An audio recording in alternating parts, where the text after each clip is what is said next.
لیکن گناہوں کو دھونے کے لیے صابن نہیں، صرف نہیں، پانی نہیں، ایک آنسو جو آنکھوں سے ٹپک گیا، میرے رب کی قسم وہ سارے گناہوں کو بھلا دیتا ہے، مٹا دیتا ہے۔ آؤ بھائیو، آج اپنی تنہائیوں کی بھی فکر کریں، مجموعوں میں بھی بیٹھ کے فکر کریں کہ ہم اپنے اللہ کو راضی کریں۔ تنہائی میں بیٹھ کر سوچو، کوئی ہے جو میرے ساتھ ہے، کوئی ہے جو مجھے دیکھ رہا ہے۔ گناہ کرتے ہوئے کبھی دل سے یہ بات مت نکالو کہ میں نے پردے کر لیے ہیں، اب کوئی نہیں دیکھ رہا۔ شیخ عبد القادر جیلانی رحمہ اللہ تعالیٰ نے حدیث سے قدسی نقل کی کہ جب آدمی گناہ کرنے کے لیے بتیاں بجھاتا ہے، پردے گرا لیتا ہے اور سب سے چھپ جاتا ہے، اس وقت اللہ فرماتا ہے میرا بندہ تو نے ساری مخلوق سے پردہ کر لیا، کیا تجھے سب سے زیادہ کم تر میں نظر آیا تھا کہ مجھ سے تو نے پردہ ہی نہ کیا؟ بھائیو، اللہ کے سامنے ہر چیز ہے، اللہ کو دل میں اتارو، اللہ کو دل میں اتارو۔ یہی پیغام ہے لا الہ الا اللہ کا، بنیادی پیغام یہی ہے، اللہ کو اتارو۔ اینما کنتم فہو معکم، تم جدھر ہوتے ہو اللہ کہتا ہے میں تمہارے ساتھ ہوں۔ اپنے اللہ کو منا لینا سب سے بڑی کامیابی ہے۔ مخلوق ناراض ہو جائے کوئی بات نہیں، پھر اللہ لٹا دے گا، لیکن مخلوق کو راضی کرنے کے لیے جس نے اللہ کو ناراض کیا، میرے نبی کا فرمان ہے یہی مخلوق، یہی دنیا اس آدمی کو ذلیل کر دے گی۔ لہذا لوگوں کی باتیں مت سنو۔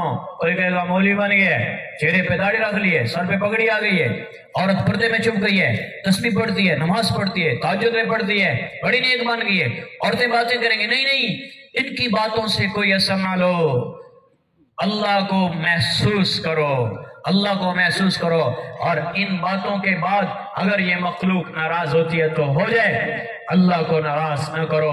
انشاءاللہ اللہ سے امید ہے اللہ ہم سے راضی ہو جائے گا۔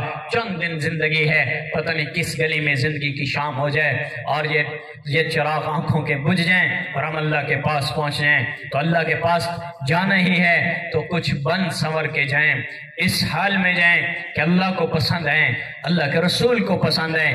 یہاں آنے کے لیے میں نے بھی کپڑے بدلے، استری کیے، خوشبو لگائی، گھڑی نکالی، ایک سبب ہے، یہ توشہ ہے، سامان ہے۔ کھانے والا آنے تک اس مجمع میں بیٹھنے کے لیے کتنا صفائی ستھرے لباس پہن کے ہم آئے، کیا عورتیں پہنے، کیا مرد پہنے، کہ ہم نے چند لوگوں میں بیٹھنا ہے۔ میرے محترم بھائیوں، میری عزیز بہنوں، یہ جسم اللہ کے سامنے پیش کرنا ہے، اس کے لیے اس جسم کو بنا لو نیکیوں کے ساتھ، گناہ سے توبہ کے ساتھ۔ عورتیں پردے میں آ جائیں، مرد حیا والے بن جائیں، عورتیں بھی آنکھوں میں حیا کا کاجل لگائیں، مرد بھی حیا کا کاجل لگائیں۔ میں اور آپ اس نبی کی امت ہیں جو نبی پاک صلی اللہ علیہ وآلہ وسلم مردوں میں بیٹھتے تھے تو سر جھکا کے بیٹھتے تھے، اور کبھی آپ نظریں اٹھا کر دیکھنے کی ضرورت پڑتی تو شرمیلی دلہن کی طرح آرام سے ایسے دیکھتے، ایسے ایسے تھوڑا تھوڑا کر کے دیکھتے، جیسے حیا والی شرمیلی دلہن ہوتی ہے۔ اس طرح میرے نبی مردوں کو بھی اس طرح محبت سے اور حیا سے دیکھتے تھے۔ آج کا مرد، آج کی عورت نظروں سے حیا چلا گیا۔ اپنی آنکھوں کو حیا والا بناؤ، اپنے نبی کی سنت پر آؤ۔ حضور علیہ السلام کی مبارک سنت کو زندہ کرنا دنیا اور آخرت کی کامیابی ہے۔ ربیع الاول چل رہا ہے اور میرے نبی کی وفات کا دن یہ ہے، پیدائش کا دن بھی اسی میں، وفات کا دن بھی اسی میں۔ دو جہان کے سردار صلی اللہ علیہ وآلہ وسلم 9 ربیع الاول کو تشریف لائے اور 12 کو اللہ کے پاس پہنچ گئے۔ یہ مہینہ خوشی کا بھی ہے اور ساتھ غم کا بھی مہینہ ہے۔ اللہ کے نبی نے پوری زندگی میں امت کے لیے آسانیاں پیدا کی، مشکل پیدا نہیں کی، آسانیاں پیدا کی، اور ایک وہ زندگی لے جو معیار حق ہے۔ حق سے مراد اللہ ہے، جو اللہ کا معیار، وہ زندگی میرا نبی لے کر آیا۔ باقی ساری زندگیاں وہ سب کی سب ختم ہو گئی، ان کی وقت، ان کی اہمیت ختم ہو گئی۔ اب ایک ہی زندگی ہے جو اللہ کو پسند ہے، وہ میرے آپ کے رسول صلی اللہ علیہ وآلہ وسلم کی زندگی ہے۔ جو اس زندگی کو لائے گا، زندہ کرے گا، وہ عورت ہے، وہ مرد ہے، اللہ کی قسم اللہ اسے کہتا ہے فقد فاز فوزا عظیما۔ یہ بڑے کامیاب لوگ جنہوں نے مجھے راضی کیا، میرے رسول کو راضی کیا۔ تو میں آپ سب سے درخواست کرتا ہوں اللہ کو راضی کرنے کے لیے حضرت محمد صلی اللہ علیہ وآلہ وسلم کی مبارک افضل اکمل سنتوں کو زندہ کرنے کی نیت کریں. عورتیں بھی مرد بھی.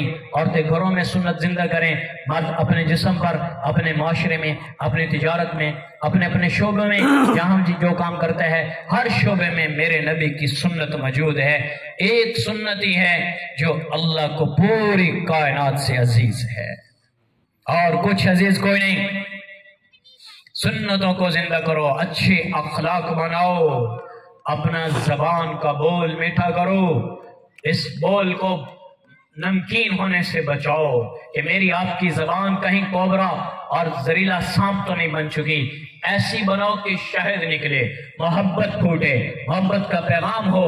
ایسی زبان بناؤ, شیرینی بولنے والی زبان ہو, کسی کو تکلیف دینے والی نہ ہو, کیونکہ زبان میں پورا دین چھپا ہے. آپ نے فرمایا معاذ بن جبل بڑے عالم تھے صحابہ میں, معاذ تجھے پورے دین کا خلاصہ بتاؤں؟ کہ جی یا رسول اللہ. تو اللہ کے نبی نے زبان نکالی اور پکڑ کر دکھائی کہ معاذ یہ زبان پورے دین کا خلاصہ ہے. اپنی زبان سے میٹھا بولو, گھر والوں سے محبت کرو. میرے نبی کا طریقہ ہے خیرکم خیرکم لأہلیکم, تم میں سے بہترین ہے وہ شخص جو اپنے گھر والوں سے اچھا سلوک کرتا ہے.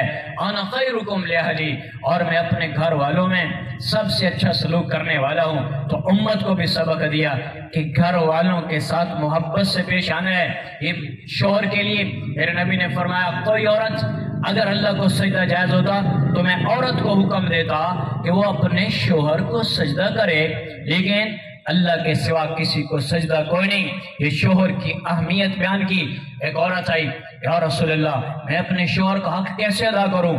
آپ نے فرمایا تو زخموں سے چورو, ہر زخم سے پیپ بہ رہا ہو اور تو زبان سے چاٹتی بھی رہے, تب بھی اپنے شوہر کا حق ادا نہیں کر سکتی.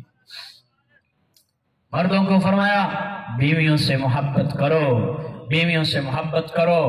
آپ نے فرمایا شریف آدمی بیوی کی مان کے چلتا ہے, بیوی کے نیچے لگ کے زندگی گزارتا ہے, اس کی مان کے چلتا ہے. کمینہ آدمی بیوی پہ حکومت کرتا ہے. بھائیو, عورت صنف نازک ہے, اس سے محبت کرو, اسے عزت دو. میرے نبی نے آ کر اسلام کو پیش کیا اور اسلام نے خواتین کو عزت دی, ورنہ خواتین کو پہلے کوئی پوچھتا نہیں تھا, انہیں نہ ماں کا پتہ نہ بہن کا پتہ ہوتا. اللہ تعالیٰ نے اسلام کی وجہ سے عورت کو عزت دی اور میرے نبی نے وہ نمونہ بن کر دکھایا کہ کائنات میں ایسا سلوک کرنے والا کوئی نہیں. 9 بیویاں موجود, آپ آٹا خود گوندھ لیتے تھے. 9 بیویاں موجود, آپ گھر میں جھاڑو خود دے لیتے تھے, اور آج ہم تو کچھ بھی نہیں کر سکتے. بیوی راحت کے لیے ہے, گھر والی کا ہوتا ہے, اس کے بغیر ہماری کوئی زندگی نہیں. اپنی عورتوں کو عزت دو. دیکھتے نہیں وہ بیوی ایک دن میں کے چلی جائے تو سرانہ کہیں پڑا ہوتا ہے, گلاس کہیں پڑے ہیں, برتن کہیں پڑا ہے, چیزیں بکھری پڑی ہیں. اور جب عورت گھر میں ہوتی ہے, سلیقے والی عورت, تو گھر کو سجا کے رکھ دیتی ہے. اس لیے عورت کو عزت دی گئی کہ یہ گھر والی کا ہے. عورت کو پردے میں رہنے کا اس لیے حکم ہے وہ 4 دیواری میں رہے اور اپنے شوہر کی تسکین کی تمام معاملات کو درست رکھے تاکہ شوہر کے دل میں محبت ہے. یہ دونوں رشتے میں سمجھا رہا ہوں, آپس میں محبت یہ دین کا خلاصہ ہے. تو اس لیے سب سے پہلی چیز محبت پھیلانے والی زبان ہے. زبان. امی عائشہ کو آپ حمیرہ کہتے تھے, نام تو عائشہ ہے, پیار سے حمیرہ فرماتے. ان کو تسکین دینے کے لیے حمیرہ کا مطلب ہے سرخ رنگ والی, سرخی. گالوں پہ جیسے رخسار, بعض لوگوں کی رخسار گلابی ہوتی ہیں, تو ایسے سرخی مائل کا لقب دے کر, حمیرہ کا لقب دے کر امی عائشہ کو خوش کیا جاتا تھا کہ ان کے دل میں میری محبت ہو. آپ نے ایک دفعہ فرمایا حمیرہ پانی تو لے آؤ. امی عائشہ پانی لے کر آ گئی. جب وہ پانی لے کر آ گئی تو فرمایا عائشہ پہلے تو پی لے. امی عائشہ نے پیالے کی جس جگہ منہ لگایا تھا, جب پانی پیش کیا میرے نبی کو, تو اللہ کے نبی نے پیالے کو گھمایا جہاں امی عائشہ رضی اللہ تعالیٰ عنہ کا ہونٹ لگے تھے, وہیں ہونٹ لگا کے پانی پیا کہ بیوی سے یوں محبت کی جاتی ہے. تو اس لیے بھائیو یہ رشتے بڑی اہمیت رکھتے ہیں. محبت دو. گھروں میں آگ لگی، چھوٹی چھوٹی بات پر طلاق بول دیتے، میں یہ کر دوں گا، میں وہ کر دوں گا. عورت پہ حکومت. اپنی زبان